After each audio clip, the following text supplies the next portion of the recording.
something real fast. I'm not an expert. I'm not a researcher. I'm a personality keynote speaker. That's what I do for a living. Companies fly me all over the world, all over the United States, to speak to them on leadership, perseverance, resiliency, you name it. Companies like Home Depot, companies like JP Morgan, the National Football League. I talked to the Buffalo Bills rookies for the last 2 years. Tre'Davious White, starting corner, Josh Allen, all those guys. I mentor those guys, and I kind of give them some advice on life, okay? So I came here today as a favor to Dominique, a friend of mine, to talk to you guys about life and football. But again, what I'm telling you guys, whatever you take from this talk, you gotta go into your life, okay? You have to be inspired to achieve greatness on the football field, off the football field. That's gonna be on you, okay? So now, my brother, Jonathan Ogden, who also is playing in the NFL, he was actually on the stage with Ray Lewis dancing the other night at the Hall of Fame, when Ray Lewis went to the Hall of Fame game, okay? When he got inducted. What I'm trying to tell you is he went to UCLA, I went to Howard. He was a first-round draft pick, I was a sixth-round draft pick. I played 6 years, he played 12, okay? Everybody's got a different path, all right? But I'm just gonna really tell you my story really quickly and then get into what it takes to actually build yourself as a marketing person. Because guys, the NFL, they do look at social media. They look at your Instagram, look at your Facebook, look at your Snapchat. They have a whole division. Every team looks at everything you put out on social media.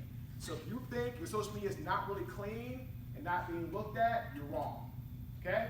So anyway, my brother and I are from Washington, D.C., okay? My brother was 6'9", 375 pounds in the 8th grade, okay? He was literally bigger than every NFL offensive lineman, okay? Me, I left high school at 6'3". I got not one scholarship offer until the very end from Howard University. That's all I got, one. My brother got 132 of 132. Every school wanted him. He went to UCLA, I went to Howard. Went to Howard, man, nobody thought I was gonna be any good. I went from 6'3" to 6'5.5", 6'6" in that summer.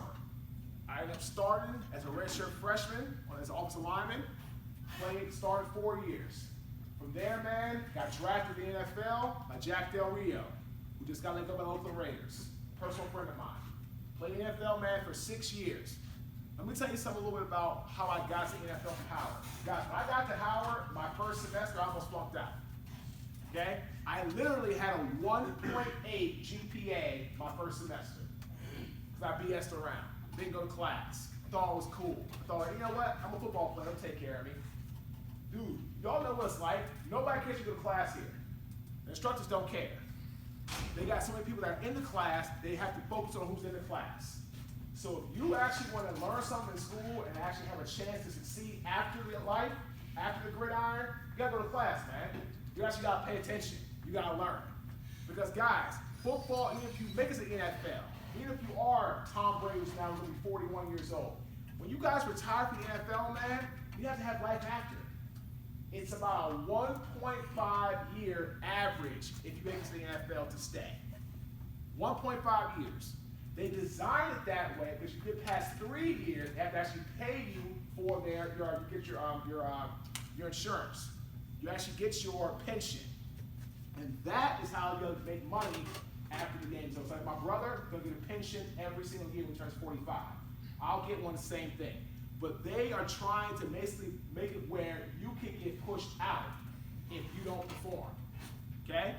Y'all saw the running back from the Redskins? Torn ACL. Guys, drafted, now torn ACL. Do you know how much his value has gone down in the NFL? And it's unfortunate, man. There's another guy from the Seahawks had a torn ACL out for the year as a rookie. Man, y'all cannot predict injury. Life happens. Football is a contact violence sport. So understand that you have to prepare yourself and start marketing yourself for life after the game. Because if you don't, and you end up having an injury, or you don't get drafted, you don't get to the NFL, and you're like, oh, what am I going to do next? Guys, that's where so many players I know go bankrupt, they go broke, they get depressed, because they haven't prepared for life after football. All right, some of us know more about what I did. So after that, man, my NFL career, I had 6 years. Loved it. Played a lot, met a lot of great people, man. Had a great time. But when I left the game in 2008, 2009, I was not prepared for the transition. I was not ready. My back got blown out, okay? Who's ever heard the name Albert Hainsworth? Okay? He was my teammate in Tennessee. Played against Big Albert on so many plays. Albert was just heavy. And we kept knocking heads. And eventually, my L4, L5 just said, okay, we've had enough. We can't do this anymore. So what happened to me? I got pushed out. The game said, Marques, you know what? Thank you for your service. You're done. You're finished. Guys, I was 27 years old. I went through so much depression, you can't even imagine what it was like. Guys, I got hooked on alcohol. I got hooked on gambling. I got hooked on the nightlife. I got hooked on doing everything bad because I hadn't prepared for the transition.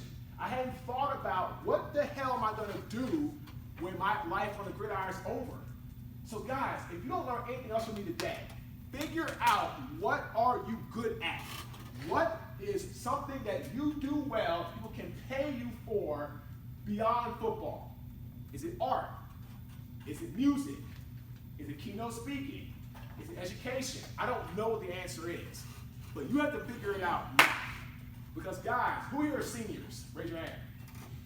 Last year, fellas, that's it. One more year. The odds of going to NFL, CFL are slim to none. They're not in your favor. They're not in your favor. Do you know what you want to do when you leave football? What do you want to do? All right, nice. All right, what about you right here? Glasses. What about you? What do you want to do when you leave school? Graphic design. How about you, man? What's up? You told me? Yeah. Oh, yes, what is it? Good. Guys, this is what I'm talking about. I'm just here to tell you, man, that this is the type of stuff that you have to start thinking about. Okay? So when I ended up getting pushed out of the NFL, I said, what am I going to do next? Once I put the bottle down, which took me about 6 months, okay? And on top of that, I just lost my father about 6 months before that, unexpected. He was only 57. So combined with the death he had, unexpected, then getting pushed out of football, I was a train wreck. Okay? Absolute train wreck. So what happens then? I said, you know what I'm going to do, guys? What am I good at? I'm good at sales and marketing. I started a construction company. Guys, I became the largest minority contractor in the state of Maryland for 2 years. I went from $0 to over $12 million of revenue in less than 5 years. Okay? I became the site work king of Baltimore in my late 20s, early 30s. Well, here's the saying, guys, and you remember this, if nothing else, complacency is a cancer to optimal success. Complacency is a cancer to optimal success. What do I mean? I got to the top of my business. I was making money hand over fist. I was loving life, going out, partying, taking my people out in limos, champagne bottles. You like to work for me. I like to have a good time, right? I got complacent. And what happens? 6 months later, because I stopped watching my business, I went out of business. I went from being a site work king to being broke. When I mean broke, fellas, home, gone. Cars, gone. Family, gone. Friends, gone. I was 1 week away from being homeless. 1 week. 5 years ago, I was about to be out on the street corner with a sign or in a homeless shelter figuring out what to do next. You know what, guys? What have you learned from that? When you get to the top, whatever you want to do, football, life, it doesn't matter what you want to do. When you get to the top of your game, work harder, man. That's what it is. Guys, this is what we're talking football, guys. If you're going to be the best at football, why I stayed in the league so long, I had 100% workout. When it came time to go on the field, man, for studies or OTAs, non-mandatory OTAs, I was always there. Always. My brother, loved him to death. never showed up to a non-mandatory OTA. But when you're 6'9", 375 pounds, and all the best players in the NFL fear you because you're that good, and you're a first-round draft to that team, a little bit different, right? So I had the mentality in football to always go and do everything I had to do. Can you honestly look at yourselves in the mirror and say, you know what? I'm doing the same thing right now. Do you go to the workouts on your own, or are you forced to? Do you actually do more than the coaches ask of you, or you just do barely enough? You go to class on time, ready to learn, or you show up with no notebook saying, I'm here, I'm just going to get it done. I can't answer that. Only you can. I'm going to tell you this, guys. If you think the NFL is just about going out there on the field and playing, you have no idea. You spend about 80 to 70% of the time in the film room, learning the plays, walk through. You're not on the field very much. Once you get through training camp and you can show who's man enough to stay on that team, you're off the field very often. You're not on the field very much. They don't want to damage their, you know what I'm saying, with the players. So this is more of a mental game, guys. So many times, I was looking for Virginia Union's football team, Elizabeth City's football team, the Buffalo Bills rookies, the NFLPA retired players, active players. I tell everybody the same damn thing. At the end of the day, man, if you don't have the mental capacity to endure training camp or endure a season, you won't last. You won't last. I'm gonna tell you exactly what Marco Coleman, who played NFL for 17 years, told me as a rookie. He said, man, I'm gonna tell you like this. Training camp is going to be the hardest thing of your life. Guys, it's just like life. When you leave here and you go into being what you want to do in life, it's going to be hard. If you think it's going to be easy, you're in trouble. So I'm just going to tell you this straight up. He said, if I can see fear in your eyes, you're a dead man. This is from somebody who played the league for 17 years. 17 as a defensive lineman. You know how hard that is, man, to play at that level for that long? So what I'm trying to tell you guys is, at the end of the day, if you're afraid of something on the football field or in life, you have to push beyond that and think beyond the field. Now, I'm going to tell you what, man. Once football's over for you, whenever that's going to be, it's scary, fellas. Life is going to be scary because you've been doing it so long that that's all you know. But you're more than that. We all have strengths, but what is yours? Figure it out. Start thinking about it. So guys, after I went bankrupt, I ended up moving down here. I ended up avoiding creditors, all kind of craziness, right? So I ended up having to get a job as a janitor, making $8.25 an hour on the graveyard shift. From an NFL athlete to an 8-figure business owner to bankrupt to an $8 an hour janitor that worked his butt off to take care of his family. Guys, I have been at the high and the low. 5 years ago, I started becoming a keynote speaker. I had to work my butt off now, guys, and I had to work. And now I get paid very well to speak for big companies. There's a lesson here, man. If life knocks you down, can you get up? Yeah. You say that, right?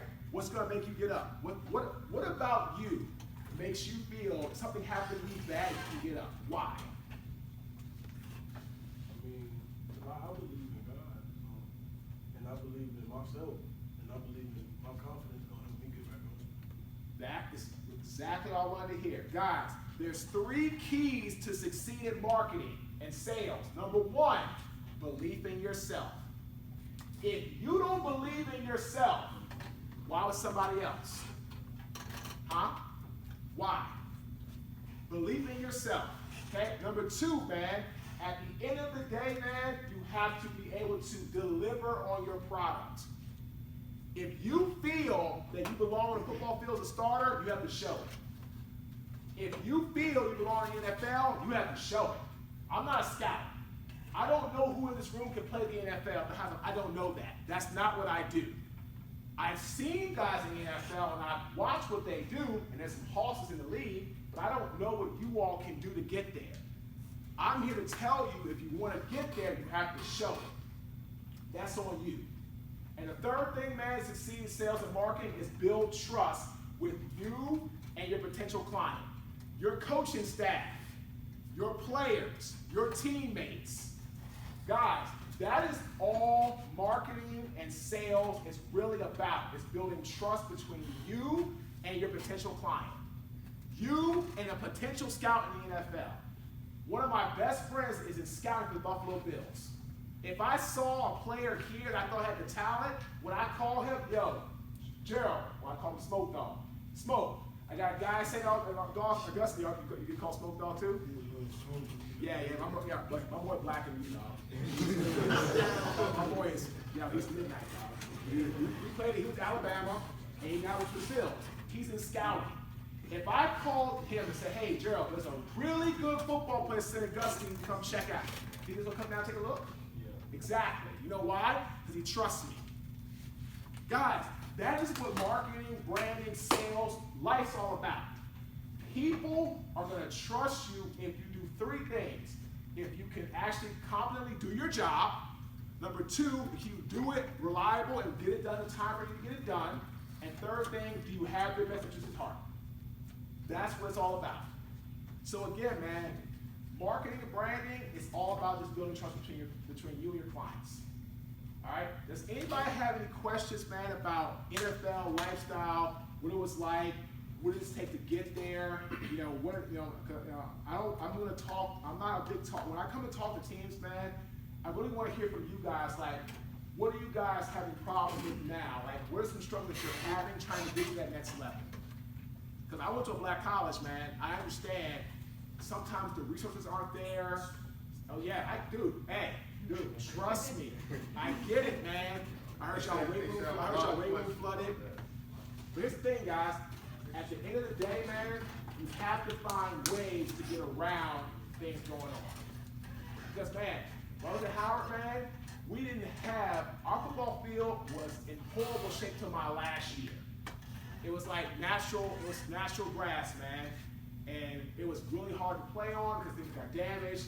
I just couldn't let that stop us. But I understand, man, resources can sometimes be a deterrent, but can't be the end all.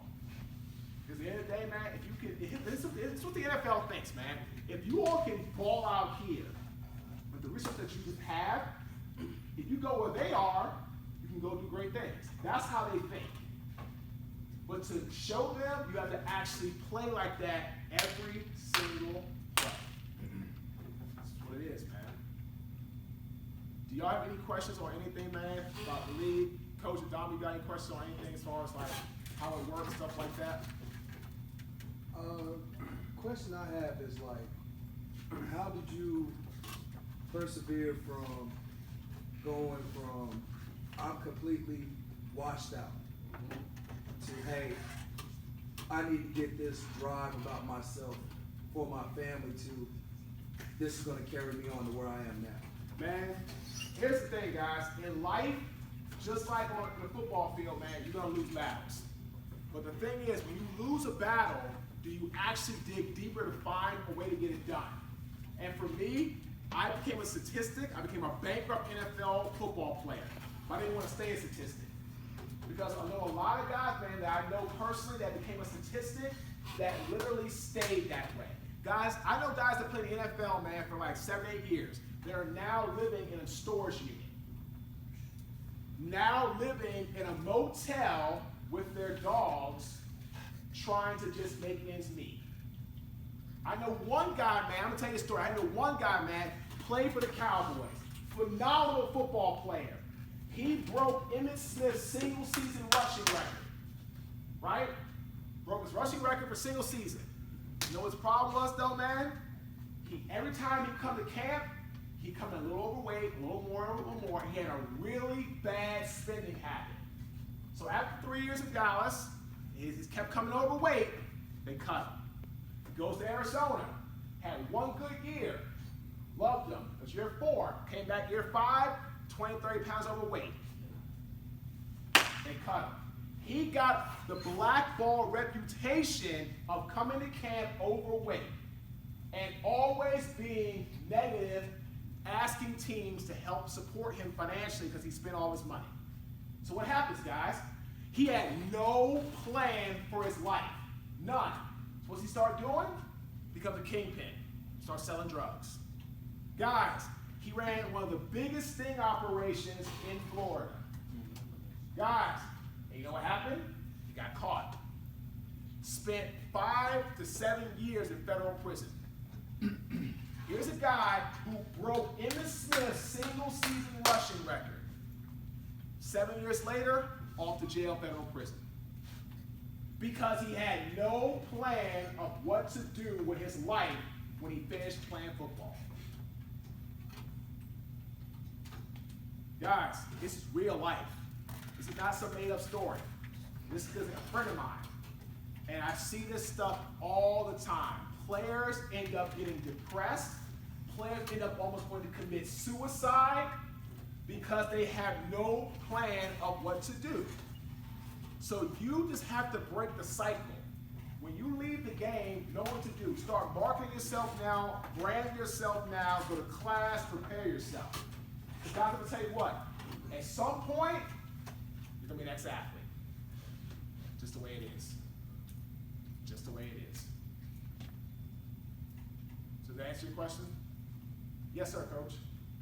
Just want you to let these guys know the average years of playing in the NFL today. The average years, based off the statistics from players coming in, out, coming to OTA, getting released, it's about 1.2 years.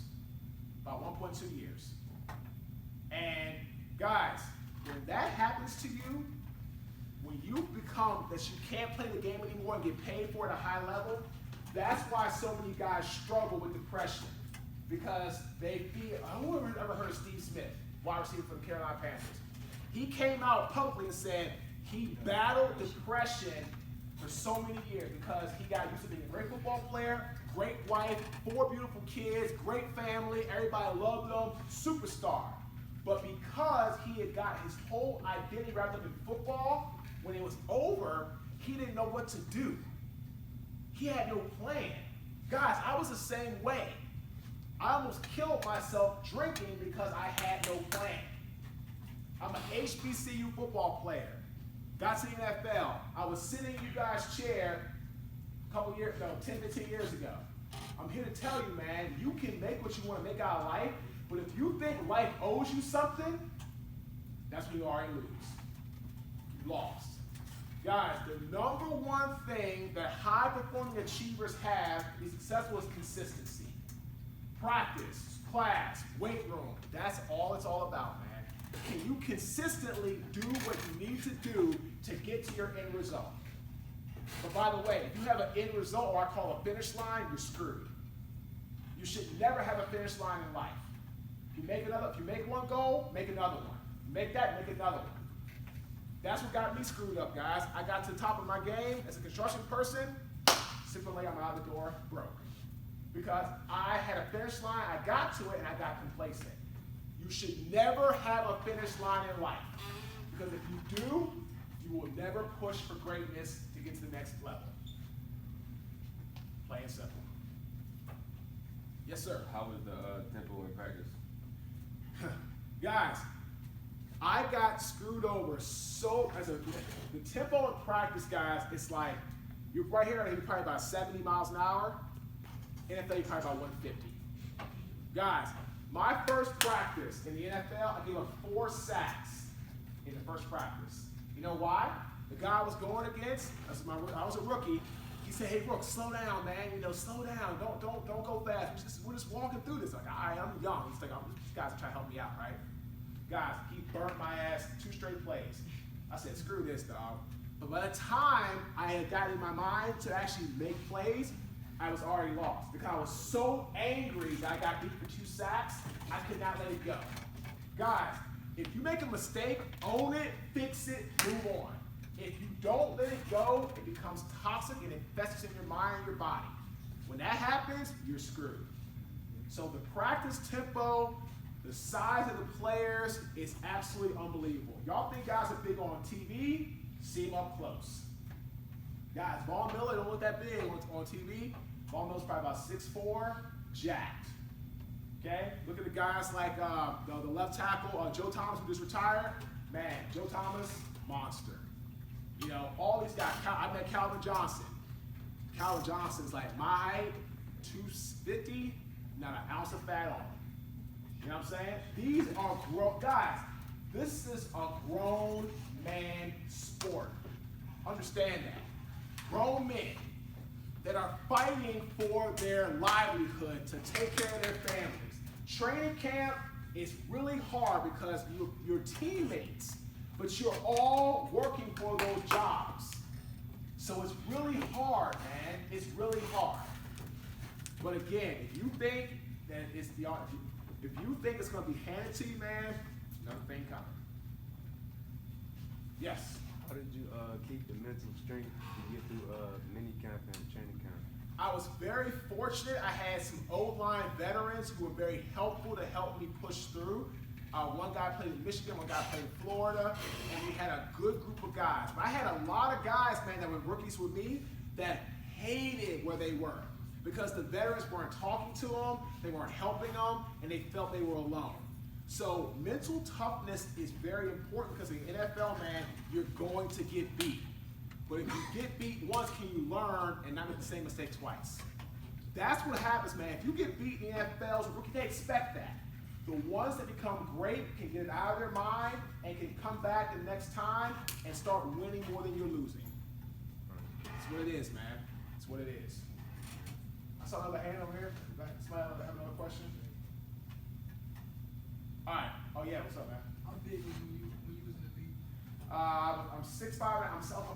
I'm 6'6". I'm 6'5" and a half now. At the heavens, I was 375. How much you were now? The 270. It's How called. much you gonna get that big and what you do? Oh, to get that thing, I ate everything in front of me. Just tell you what it is. But here's the thing, guys. I was 375, but I could move. Like, I was a pulling guard. We ran down. I played in Buffalo. We had Willis McGahee on our team. Like, we were a running football team. Pulling, trapping. I went 375. In fact, I wasn't ripped, but my big ass could move. You know why? Because I came around the corner and saw a linebacker, your ass was mine. That's what I was. Dude, because guys, I played against guys like Sam Adams, who's a monster, Albert Hainsworth, monster, you know, guys like, Marques, who was 370. I mean, we just had some road graders. But here's the thing, guys, every one of those big boys could move. Vince Wilfork, you think he could not move? His lateral movement between side to side with the Patriots, unreal. Unreal. Tim Bowens, unreal.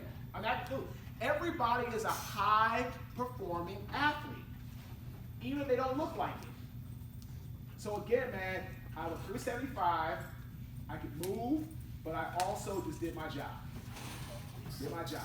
My brother, 375, 6'9". Okay? So to kind of give you an idea, like, you might think one thing where we look, but like, it's not 375 a fact. It's 375 like, I'm coming for your ass. That's what it was. Anybody else? What's up, man? When you did mess up, like how was you able to like let go of those mistakes and just keep playing? Jack Del Rio told me something. I'm gonna tell you guys the same thing. He said, "Hey, Rook, you got beat for 4 sacks a day in practice. You got 2 choices. You can complain, whine, come out tomorrow, get your ass kicked again, and probably be sent home permanently, or you can man up, be mentally tough, go out there and just show me, because he's a head coach, show me that you want to be here. Show me by your effort, your consistency, your drive. If you can show me you want to be here, you're going to stay, because you have talent, but you're young. Can you push through the fear and the failure that you experienced today?" Once I had that talk from Jack Del Rio, I got beat, of course, but if I got beat, went out of my mind, on to the next play. Guys, Mike Mularkey, who was coach of the Bills and of the Titans for a while, said, the greatest fear you have to overcome is the fear that's in your own mind. You put fear there, get it out. If it stays for a long period of time, you're not going to be a championship mindset athlete. Just that simple. Anybody else? Yes, sir, Coach. Can you let these guys, know about their nutrition, the things they need to put in their body on a daily basis? Yeah. So they can have the energy, you know, Guys, talk about their sauce. if you're not putting in the proper amount of vegetables, protein, carbohydrates in your body, you're not going to be a high level athlete. You're just not going to be that. If you keep putting consistent junk in your body, you're going to play like junk. It's just the way it is. You need to be getting at least 7 to 8 hours of rest a day, at least. Because y'all out here practicing in training camp, and then you got school coming up, y'all have got to rest, man. And you should drink almost 90% water.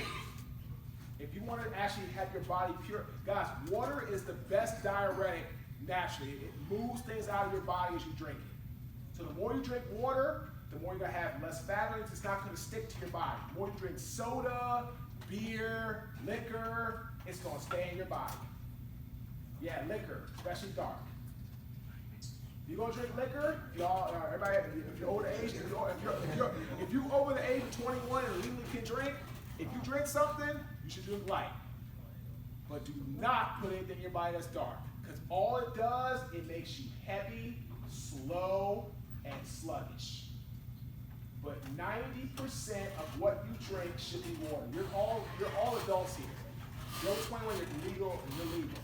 So just understand, if you're going to drink a lot of alcohol, liquor, make smart choices. But if you want the best choice, drink water. That's how I lost a lot of my weight. Drink a lot of water and move things out of my body. Last thing I'm going to tell you guys, man, and this emphasis on y'all. Every single day, every single play, earn your spot in life. That's it. That's it, man. If you didn't learn anything from me today, that's on you. I'm going to tell you like this. The NFL, PA, players know who I am, know what I do as a speaker. If Tre'Davious White can tell me, who here knows Tre'Davious White, by the way? He's a Bill Starr corner out of LSU. The first thing when I saw it, I spoke with him in 2017. Came back in 2018, spoke with him again. I saw him. He came up to me, dabbed me, gave me a hug, and said, "Hey, Marques, your speech helped to change my life as a rookie." Tre'Davious White, first round draft pick. Guys, who's over here? Tremaine Edmonds, their first round draft pick out of Virginia Tech. He said, "Marques, can you mentor me?" Yo, he got drafted. Guys, he was drafted in the first round at 19 years old. He just turned 20 for the Bills. He is their starting middle linebacker. I am mentoring that young man to help him make smart choices off the field. On the field, he's a beast. I'm helping him about life and transition. So guys, if I can work with all of these big, superstar players, what makes you think you can't learn anything from me? Guys, and the Bills, and they pay me very well. Very well. Guys, I came here today pro bono as a favor, Dominique, and because I'm a black college football player. That's why I'm here. And, to be honest, Coach, y'all couldn't afford my price. Just being real. Just being real. Hey, dude, guys, I get paid a lot of money. Dominic's been one of I get paid a lot of money. Dude, guys, I will make in an hour more than some people make in 6 months. In an hour. An hour. So if you sit here thinking that, you know what, oh man, this guy, this is here, is a talker. Nah, man.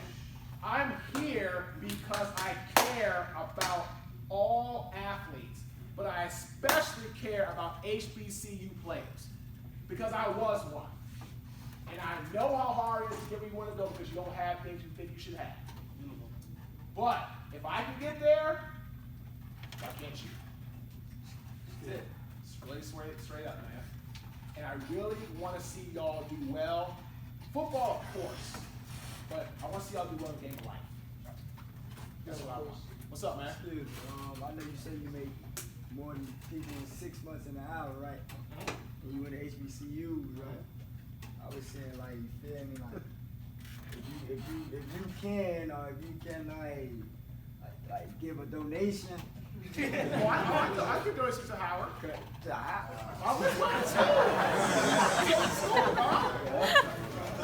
Now, what I will say is that I will talk to Dominic about getting some stuff, helping you guys out with some stuff that you guys might need. I don't mind giving back, but I donate to Howard. I donate my time all kind of ways. But yes, if he and I will have a discussion and things I can kind of do to help you guys, like some donations, stuff like that. Yes, again, at the end of the day, guys, I just want to help as much as I can. And I'm hoping that this speech today made you realize that there's more to the game of football. There's much more than this to football. Football's great, love it, but there's life after football. And my question to you is, when the game is done with you, what the hell are you going to do next? That's the question you have to answer yourself. Guys, it took me years to find my passion as a keynote speaker. I can do this guys until I pass away. I'm 70, 80, 90, doesn't matter. Football is not designed to be a long-playing sport. It's not. Tom Brady defies the odds. He defies the odds, 41. He should not be playing at 41. Not at the level he was playing. But that's the point. But even soon, Tom Brady will be done. But you can bet your bottom dollar he's got a whole plan for himself as he's done. He can walk and make money. So you guys figure out, I'm just gonna tell you this, I'm gonna leave you with this. When you transition in life, 3 things you have to do.